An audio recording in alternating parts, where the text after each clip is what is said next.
guys, how you doing? It's Grandmaster Mac Molnar with another video here. And in today's game, we're going to see Alexander Alekhine. I hope I pronounced that correctly. He's going to be playing the black pieces against somebody named Siegbert Tarrasch. And both of these players are extremely well-known grandmasters, some of the best players in the world for their time period, without a doubt. Alekhine was world champion, I think, for maybe 15 years, and in my opinion, he was one of the first kind of modern style chess players. At least that's how I kind of view it. He was adept in all types of positions, whether it was a positional game or he could find tactics and combinations just as well as anyone in the world at that time. So he was very complete, and he also was kind of experimental in the opening. So he was definitely able to advance the game. He even has an opening named after him. Which isn't exactly the most respected, but it does show his willingness to experiment a bit. So this is the Alekhine defense, or Alekhine, I should say. And I get a little caught up with my American pronunciation and then the actual proper way to say it. So I may mess it up here and there. But we have Tarrasch, who's playing the white pieces in this game, and he was known to be an extremely strong grandmaster, but very dogmatic almost in the way he viewed chess. He had kind of like a strict rule book almost, or kind of very strict way or viewing of the game, and he would very, very strictly follow the classical chess principles. And so we see an interesting clash of styles in this game, because Alekhine, he plays a very experimental opening, one that I actually love myself, which is the Blumenfeld Gambit. And he manages to take on the most classically trained player there is, basically, at the time, and he picks him apart with this offbeat opening. And one of the things that goes wrong for Tarrasch in this game is that he gets kind of caught off guard with the opening choice, and then kind of gets put on the back foot, just plays really passively, and ends up slowly getting outplayed. So let's go ahead and take a look here. So like I said, Tarrasch is playing the white pieces. He starts with d4. Alekhine plays knight f6. And we quickly kind of take up this Benoni structure here. There's one difference, though, between the Blumenfeld and the Benoni. So this would lead to the Benoni / Blumenfeld. And in the Benoni, black is going to take here. White will capture back. And usually black will play d6 quickly. The plan will be to put the bishop on g7 here, aim it across this open diagonal in the center. White has more space, and generally it's regarded that this is a little bit better for white. But in the Blumenfeld, black will play b5 here, and yeah, this is a very inventive pawn sacrifice. And I personally fell in love with this opening. I used it in some of my Grandmaster Norm tournaments and had a lot of good results, actually. And it's especially nice when you are able to catch your opponents off guard. So this opening is still pretty under the radar. The way it continued here was pawn takes pawn, and Tarrasch just goes ahead and accepts the gambit. I suppose that's a very classical way to approach the gambit, like make your opponent show you what they have, basically. And I think Steinitz might have said that the best way to refute a gambit is to accept it. And that's exactly what Tarrasch does here. So he takes and then captures here. White's up a pawn, but black is going to build up a formidable center here after playing d5 on the next move. I do also want to point out that if you ever face the Blumenfeld Gambit, you don't have to go into these complicated variations which you're going to see in the game. You can also play more positionally with something like bishop g5 and bishop f4. Both of these are perfectly good moves. And yeah, as a Blumenfeld player, it's always your goal to get somebody to accept the gambit, but then it becomes a lot less fun when it's a positional struggle instead and they have a small lead in development. But Tarrasch accepted the gambit and then took b5. Black played pawn d5 here. It's also interesting to even play a6.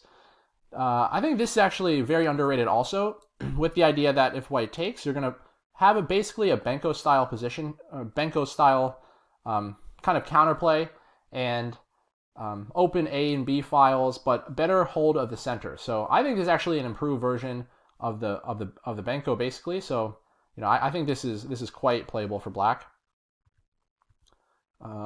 But Alekhine handles it in the traditional Blumenfeld style, which is d5, and yeah, it's very obvious here some of the trumps that black has in the position. They have this monstrous center, and black, if they're not obstructed in any way, will play something like bishop d6 here, castle, and have like good presence and pieces aimed towards the king side. They may advance further in the center. And when your opponent has a strong pawn center like this, usually it's good to look for some kind of way to undermine and ruin this strength that they have in their position. So I think a modern approach here, which would have been good here, would be knight c3. Black will play knight d7, and then white can try to counter-strike this center here, and it leads to a really complicated game after these moves here.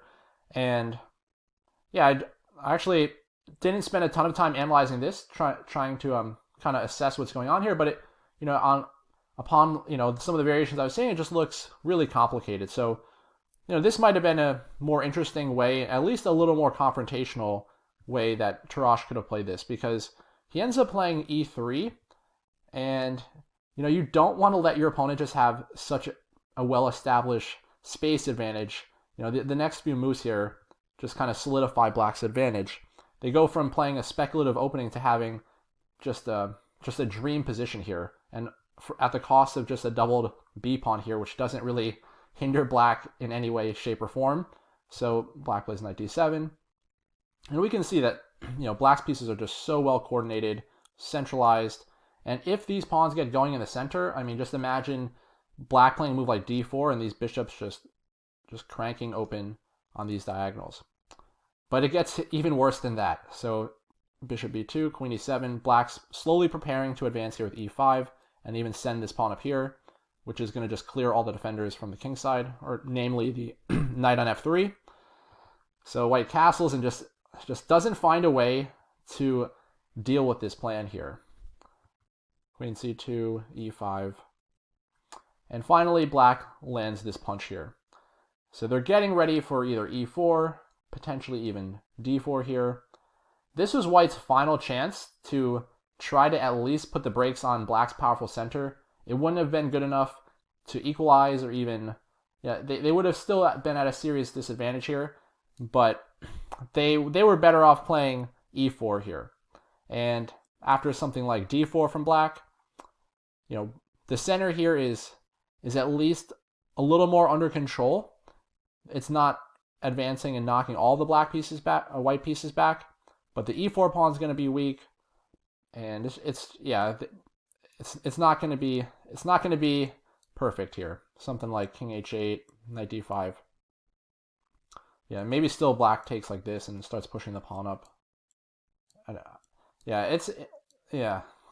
have to kind of double check this to just make sure this is definitely a solid recommendation, but it still wouldn't be pretty.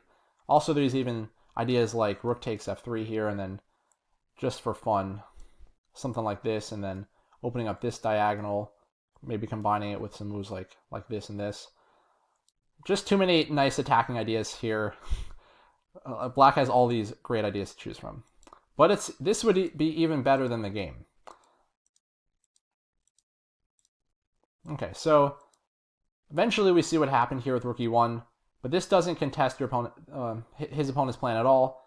And you can't really expect things to go well when you're playing so passively without any clear plan at all. At least white has to prevent their opponent's plan here.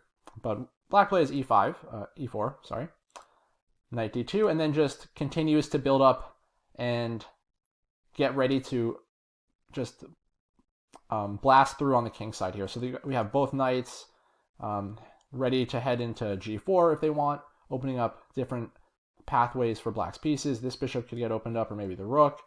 Also, the queen is ready to head towards the king side, and all of these pieces here are not really helping out. So it's not looking good. Knight d1, another move that's too passive. Knight g4, yeah, immediately kind of taking control. Now black has threats like queen h4, even maybe knight h2 could be like a reasonable sacrifice at some point, setting up kind of different discovered attacks. So white takes, black takes back, and now knight f1. So these pieces, just these knights, knights want to be centralized where they can influence the game, and they're just on the back rank here, doing just not such great things. So black plays queen g5. Also queen h4 was good. And after h3, black has a couple of good choices here. They could go knight e5, which looks like maybe a standard move, just centralizing the knight. Alekhine avoided this because he didn't. I don't think he wanted to allow any exchanges here, even if this is still strong, which it is, because black at least makes a tempo move here on the rook. They keep this queen on a nice active square where it's very threatening. And after white moves this rook somewhere, black can actually shift this bishop to get into the attack where it's going to threaten h3. And even, I think, a rook lift might be in order here, swinging it over to g6 and h6 with some crushing tactics. So that he could have done this. This would have been strong as well. Instead, he played knight h6, which is pretty interesting because this bishop's not going to influence the defense on the king side. So if black keeps this knight and just attacks with all the extra pieces they still had, then they should be in very good shape. So the knight's heading to f5, where it's going to make it into h4 here with mating threats or ideas like this due to the pin. And unfortunately, this bishop really can't contribute. So yeah, I think his idea here makes a lot of sense. King h1, and black just continues the plan. Yeah, white, I guess, is trying to just kind of shuffle as many pieces near the king as possible, but it doesn't save him. Okay, so black plays d4. Great move, and it's just preparing to maybe maximize this bishop in the event of maybe some pawn exchanges in the center. For instance, if white were to trade, maybe even e3 already could be a serious consideration. Yeah, it looks really, really strong here. That's at least one potential option. But yeah, white definitely doesn't want to take and include this nice bishop into the attack. So he tries bishop c1, which is just another just purely defensive move. And yeah, black is completely winning at this point. I mean, with pieces like this, oops, and in the rook, I can't click. There we go. Yeah, and the rook in the corner just so sad. What are they doing? Okay, so black's got a lot of winning moves here, but he chooses d3, which is fine. Also, knight g3 would have been really strong, and this move pops up soon anyway. But black is ready for action here with this move.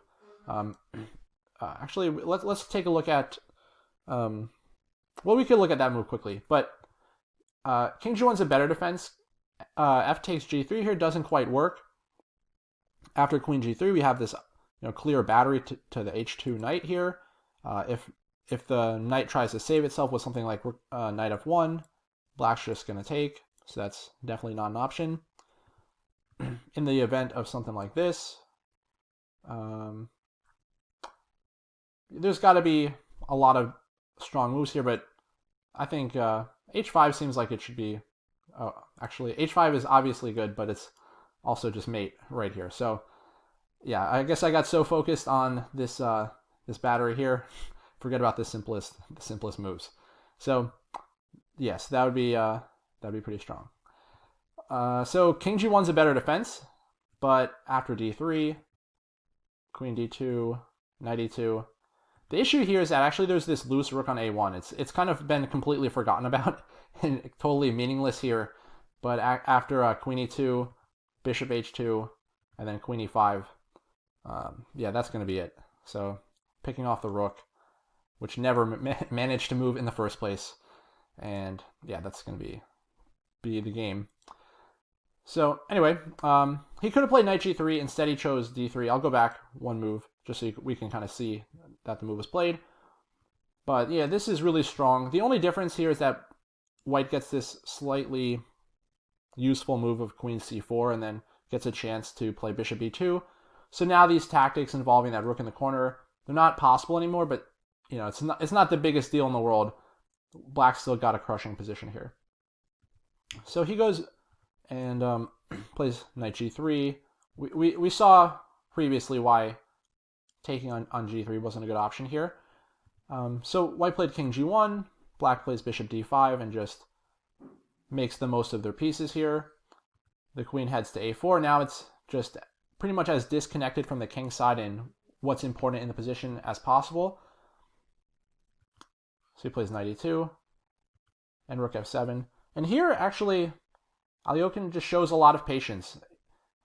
White's pieces are just so useless that there's no need to allow even the slightest hint of counterplay, which is also a very very like soul-crushing way to be played against. So here, he just simply defends the a-pawn. He overprotects g7 in the event that it ever might be under some pressure here. Also, he's going to show a nice patient move on his next turn here. He plays h5. So he's just keeping in mind some of his opponent's defensive resources. Something like knight g4 might be an idea, especially if this knight g3 move starts popping up with a queen takes g3 type of follow-up. If that knight doesn't have anywhere to go, it even limits more of the possible defenses. So white plays b6, knight g3 again. Alekhine takes, and it's just like he's toying with his opponent at this point almost. You know, a lot of times you repeat moves to gain time or get closer to the time control. Here, maybe he was just enjoying himself so much he had to make some more moves. So he plays d2, finally choosing a course of action and creating a very strong threat here, of course. So threatening to promote, taking a rook f1, and he takes. There was also a lot of other good moves here once again. I think a move that really would have been strong would be bishop e6, just finally including one extra piece here into the attack. And after bishop e6, the plan is just simply to take. So the idea here, let's say white plays just a wasted move. Let's say they play a4. So I think one kind of good sample variation here would be like this. So this is discovered check. White will take, and now take the knight in the corner. The queen is breaking through, getting to e1, which is going to be mate. Yeah, just tons and tons of problems here. So yeah, once this final piece gets included in the attack, it's just the straw that broke the camel's back. So he takes, and this is still really strong as well. And now he directly includes the bishop. The king tries to make it to, you know, a safe place in the corner, hoping to avoid this bishop takes h3 threat due to the pin. But even that's not going to save white here. He plays king h1, and black just crashes through. After taking, the rook heads to f3. So he's setting up this this kind of ladder-style checkmate here with the heavy pieces on the last two files. And there's nothing black can do at this point. Tarrasch does the best he can to just kind of delay the inevitable. He plays knight g3. Black follows up with h4, just blasting the knight out of the way. And now white plays a spiteful bishop attack. Black takes with the queen. At least the queen is drawn away from the g file here, but it's only going to just slowly delay things. And after knight e4, rook h3, white resigned. So the end is completely guaranteed at this point. If white plays king g2, queen f3, and then rook h1 is mate. And if king g1, at the very least here, bishop h2 is going to pick off the queen. And yeah, it should lead to mate pretty quickly. Black's already up so much material and the king is so exposed. Yeah, so it's pretty much just totally busted at this point. Yeah, so hopefully you guys enjoyed this game. I think it's a great one. It's a pretty one-sided game, but it does show a lot of nice attacking ideas. And maybe you'll enjoy trying out that opening. It's a lot of fun. You can look up some games played by maybe Alekhine or some other players, even myself, because I did play quite a few times. So yeah, hope you enjoyed it. like and share the video, and check out grandmastermac.com for more videos like this, and hope to see you there. So take care. See you next time.